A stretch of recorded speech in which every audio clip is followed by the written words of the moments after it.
I don't know if you could say bound to love. I guess you could say that. But he's also bound to be just in the sense that since he is the standard of justice, he can't be unjust. That God is love, not only that he's loving and that he shows himself as loving, but that by his nature he's love. So I'm just curious, does God have a choice when he loves us, or is he sort of bound by his nature to love us?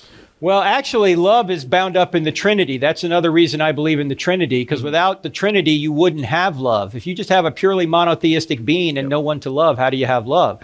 But in the Trinity, you have a lover, a loved one, and a spirit of love. God had perfect unity in the Trinity prior to creating. He didn't have to create. Some preachers have said, oh, God created because he was lonely. No, he wasn't. He created as a loving being to share his love with other creatures, and so he did. So love flows naturally from God.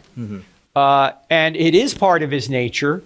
He is, I don't know if you could say bound to love. I guess you could say that. But he's also bound to be just in the sense that since he is the standard of justice, he can't be unjust. And that's the very reason Jesus is the only way. It's not an arbitrary claim.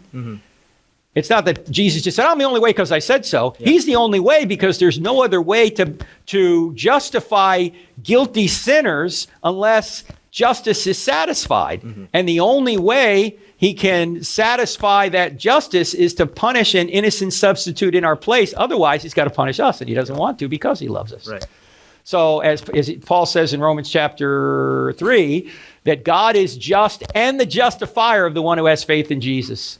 In other words, God remains just, and he justifies sinners because he can do that since Jesus has taken our sins upon himself, or our punishment upon himself.